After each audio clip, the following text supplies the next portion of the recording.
watching Channel Africa Conversations. But we wish them to reconsider dealing with the matter more politically than militarily, because so far so bad, it doesn't work. Therefore, they need to review the methods. Hello and welcome to Channel Africa Conversations, where we engage with thought leaders and key figures shaping the narrative on African issues. Today we delve into the escalating crisis in eastern DRC, where fighting between government forces and M23 rebels has left more than a dozen peacekeepers and foreign soldiers dead, including 13 South African soldiers. Now, the violence has intensified, with reports of the M23 rebels capturing strategic towns and areas in the east of the country, forcing thousands to flee. Ambassador Vincent Karega is a seasoned Rwandan diplomat, and he joins us to provide insights into the unfolding situation, the underlying dynamics, and the broader regional implications. Ambassador Karega, thank you very much indeed for joining us on Channel Africa Conversations. Thank you very much, Mr. Ndoro. Ambassador, perhaps you can start by giving us a perspective on the current crisis in the east of the DRC. We're seeing the M23 rebel group gaining substantive ground there, and the situation has been escalating in the past weeks. Your government has issued a statement saying that a lot of the commentary lacks context. Give us a perspective from a Rwanda side. Thank you very much. M23 is not a new thing in DRC. As you may recall, in 2012, M23 was stopped by a coalition of SADC forces comprising of South Africa, Tanzania, and Malawi. But after the military victory on M23, there was an agreement in Addis Ababa, and DRC has put up a secretariat to follow up on the agreement. The agreement was suggesting that M23 people are reintegrated in government structures and military structures, and there are people who have been in refugee camps in the region, in Rwanda, Uganda, Kenya, Burundi, and elsewhere, be returned in their homes where they've been kicked out, uprooted by the Rwanda Genocidal Forces, FDLR, unfortunately throughout time supported and rearmed by government of DRC that created the safe haven for them and making the issue very complex. The genocide ideology that they came with from Rwanda, they spread it in eastern DRC, where majority of the population of Rwanda cultural descent. But for many centuries, these Banyarwanda of DRC have always been there. Only borders put up by colonial have demarcated them from the people of Rwanda. The same applied to Uganda, where over 5% of population are Kinyarwanda speaking, but there the constitution and the integration has never posed any problem.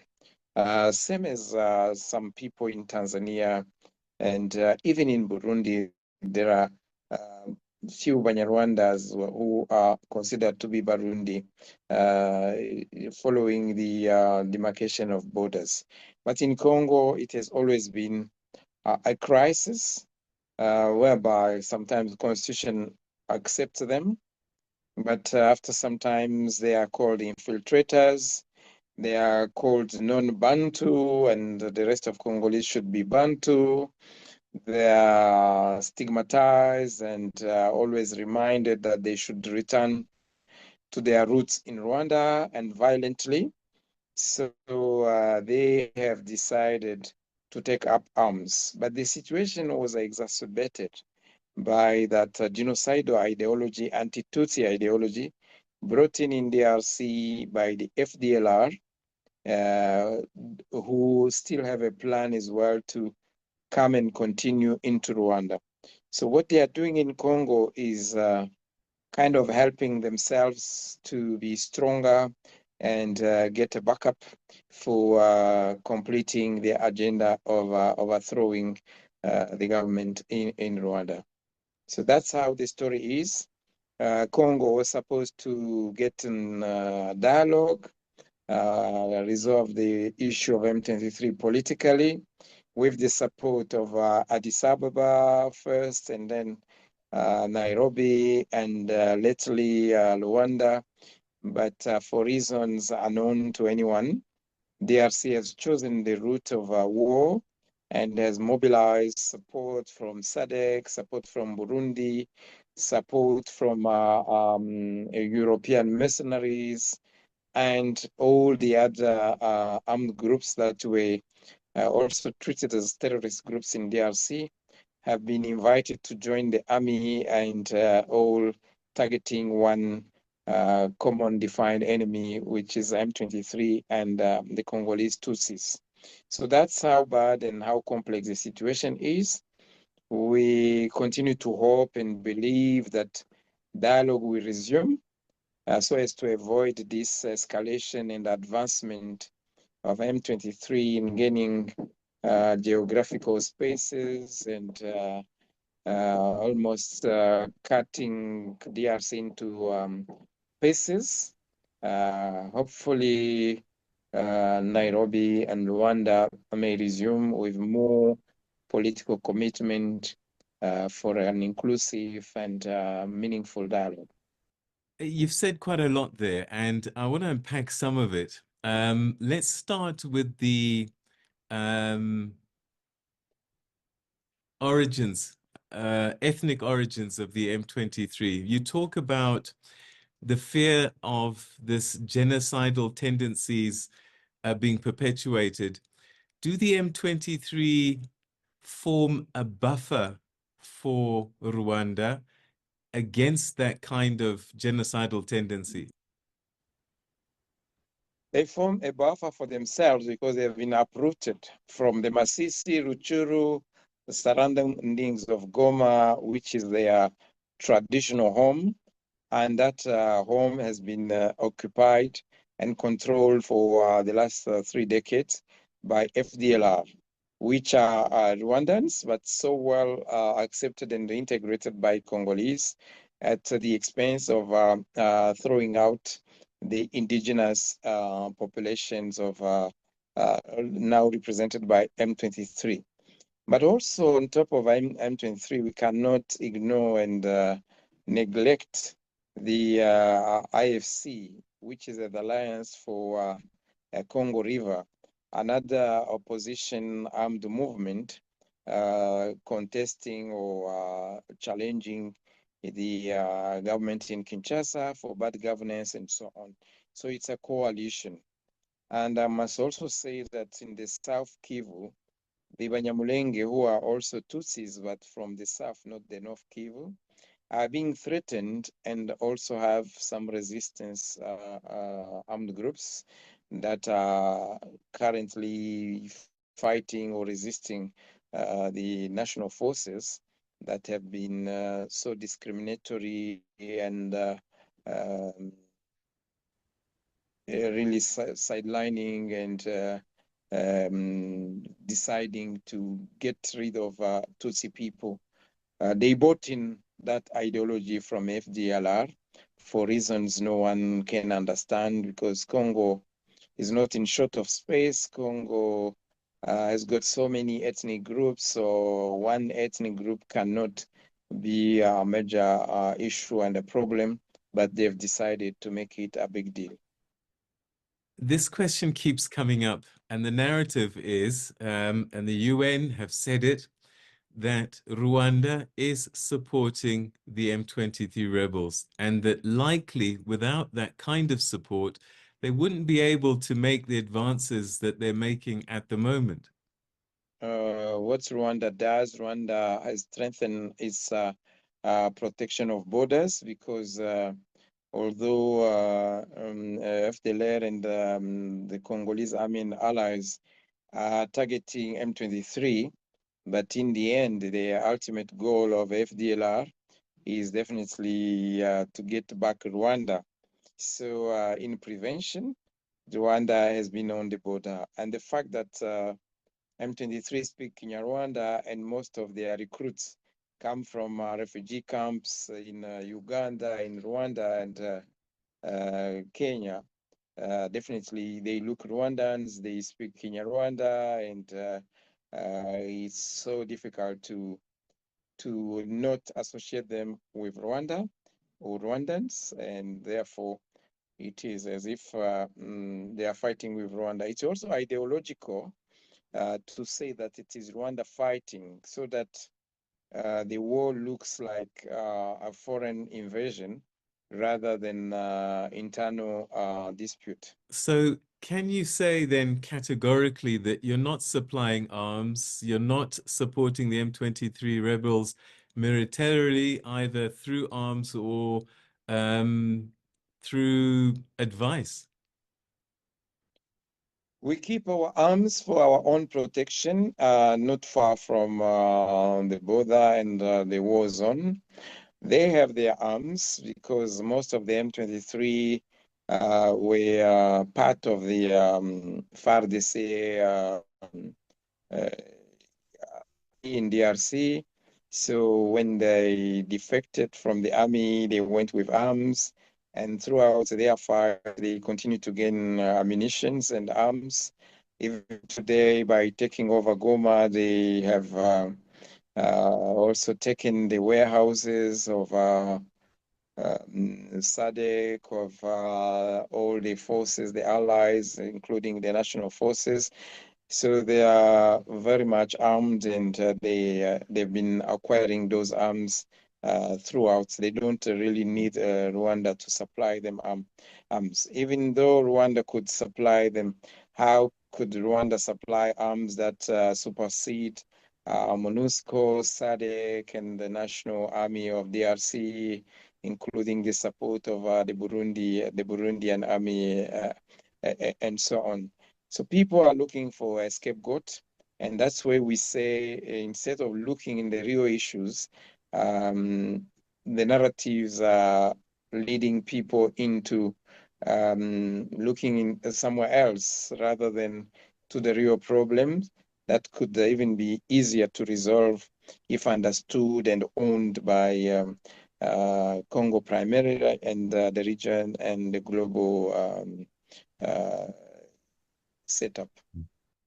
Are you saying that SADC, MONUSCO, and even the peacekeeping mission that South Africa is a part of don't quite understand what is happening and are perhaps on the wrong side of history here?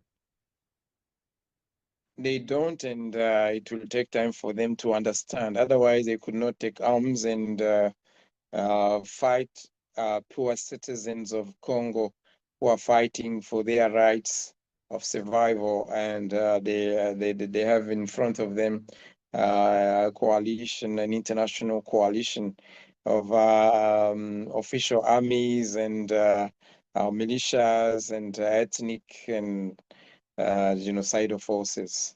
So it's really a misunderstanding or bad faith or just geopolitics in support of the will of the current government in Kinshasa. DRC has says that they've cut ties, diplomatic ties with Rwanda, and that they've accused Rwanda of declaring war on Congo. What are your thoughts on this, and what does this mean for any kind of peace negotiation? Rwanda has never declared any war to Congo. Actually, the president of Congo said he will take his war to Rwanda. He promised to the youth of Rwanda that he will overthrow President Kagame, but President Kagame has never said he will overthrow the government in Congo or put the war. Rwanda has continuously supported the Nairobi and Rwanda processes that were for dialogue rather than fighting. But Kinshasa thought by attracting all this support, it will just crush them rather than envisaging of including them or addressing their grievances. Let's talk about the Luanda and Nairobi processes. They're not making ground. Luanda collapsed. Accusations are that Rwanda derailed those talks. Tell us what happened. Rwanda was a part of all talks and towards the signature of a comprehensive framework. DRC changed the mind on the aspect of dialogue with M23. They say they will not talk to M23. Then Rwanda say, what's the point of going to Rwanda? If they will not talk to M23, then they will never release the FDLR, which helped them to be on the front line for fighting M23. That war will continue. And what were we going to sign in Rwanda while DRC, after accepting and reading everything, the last minute, they want to remove the core part of the agreement, and so Rwanda found it very useless and irrelevant to just go for a picture, and the real issues remain on ground. But Rwanda continue to believe in a political solution. It is DRC that does not believe in that political solution. And the DRC is telling the whole world that Rwanda is pushing them to talk to M23. Rwanda is not pushing. If that does not happen, what is happening on ground is that M23 continue to fight and gain terrain.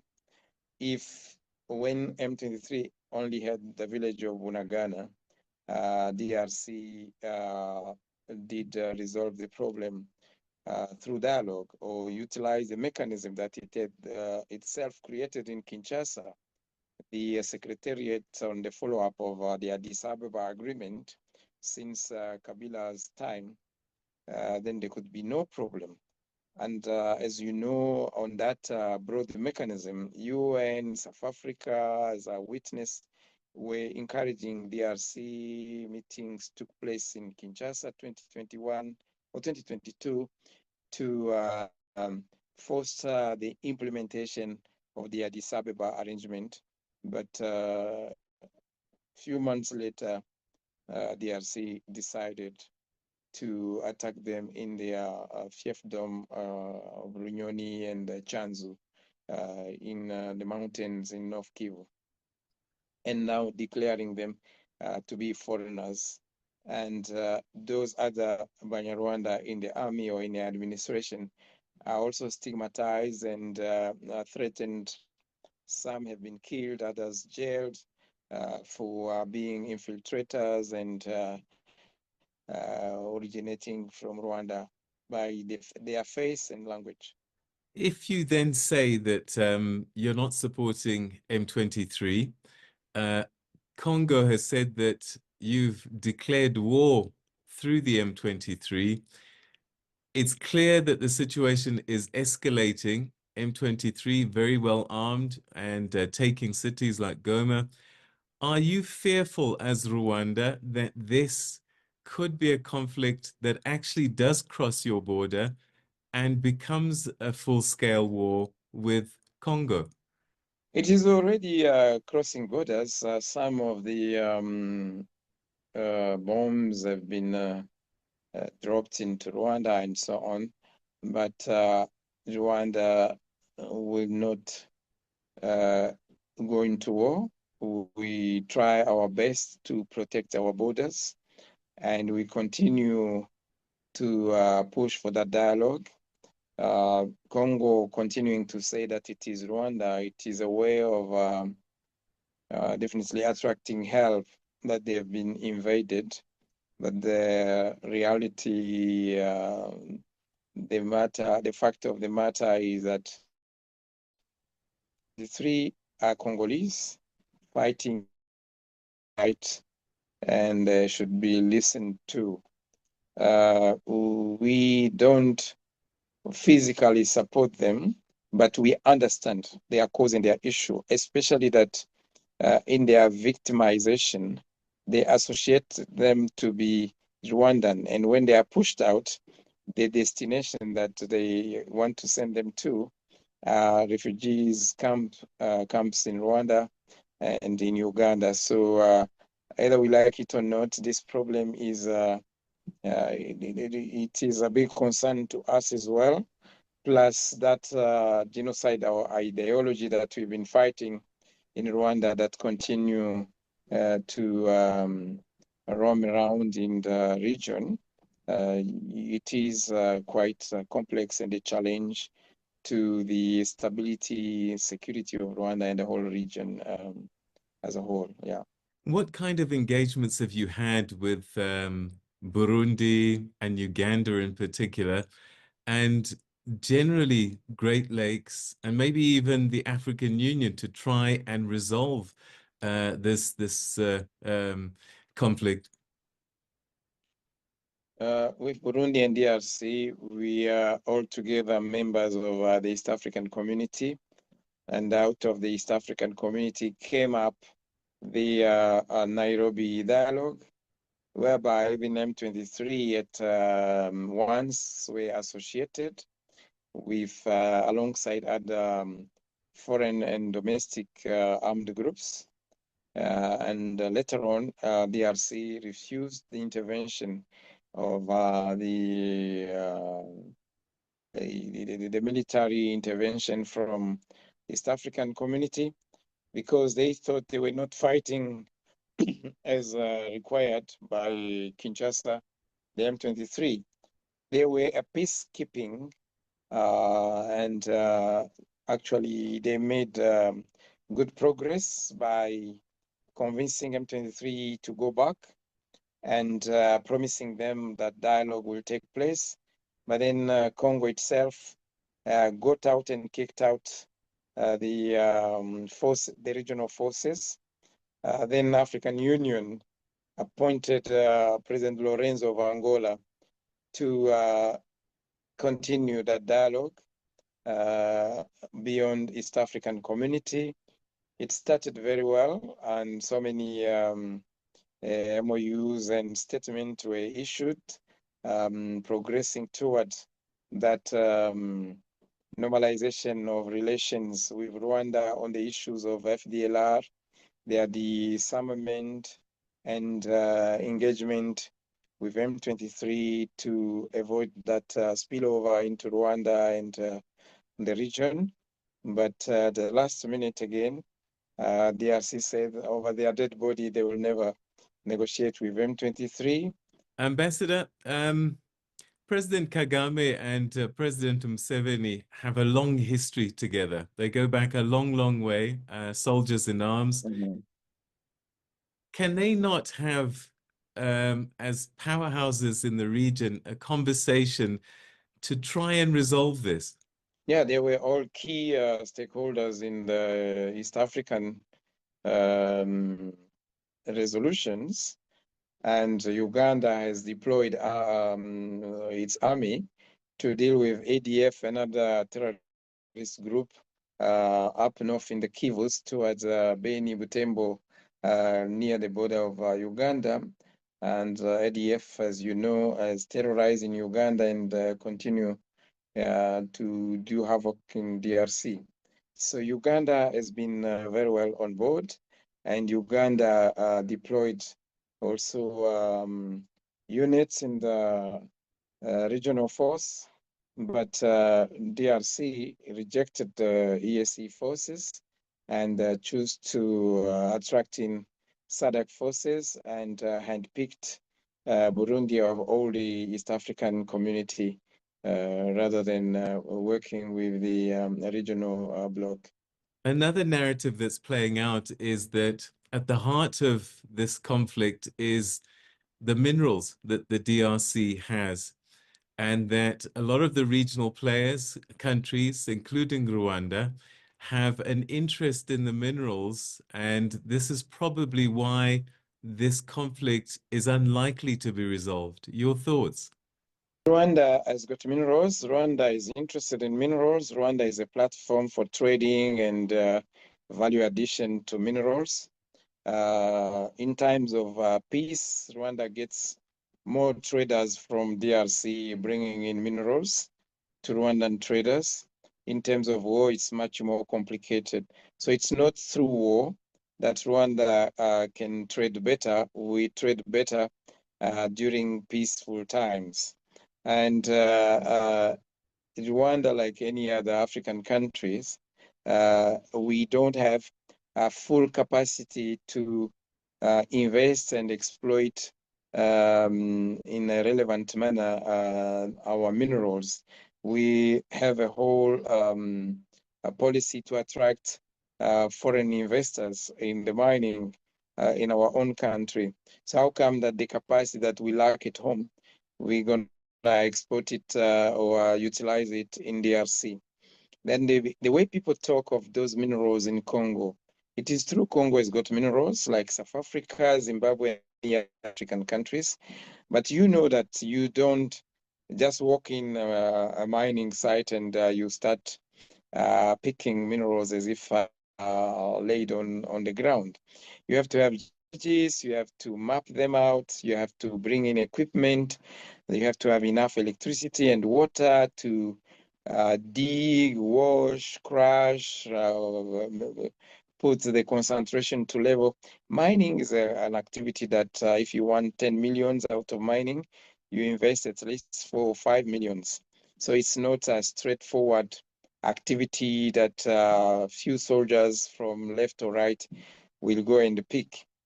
Plus the M23 that they are talking about in terms of minerals also.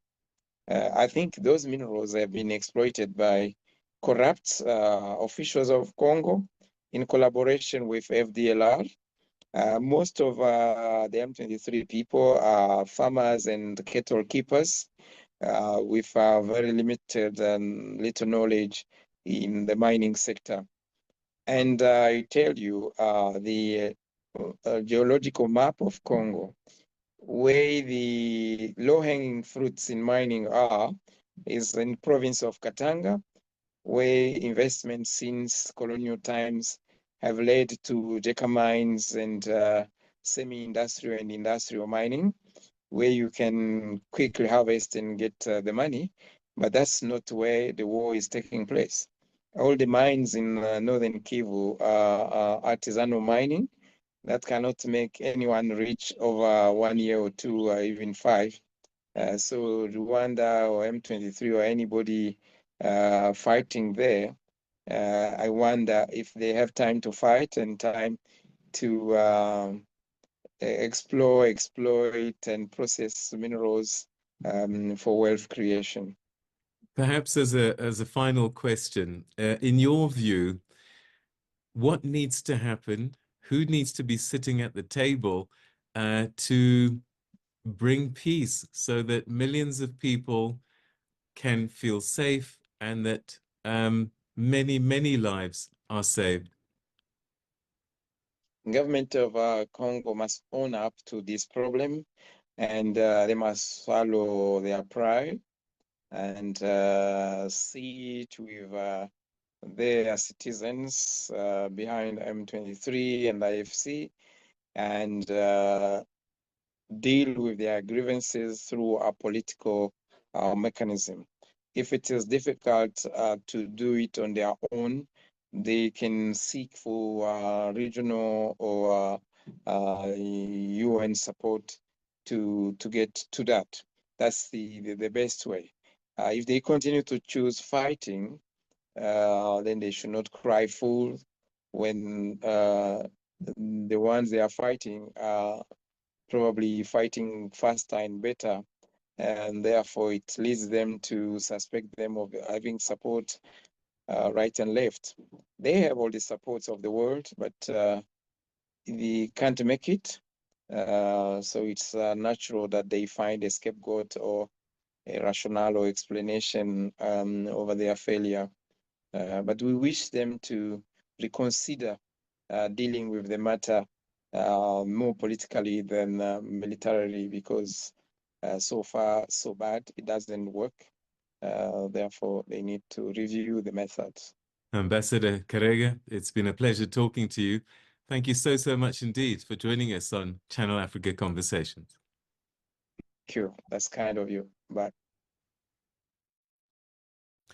And that's how we've come to the end of today's Channel Africa Conversations. Before we go, though, just a reminder, we'd love to hear from you. So please, you can see the social media pages on your screen now.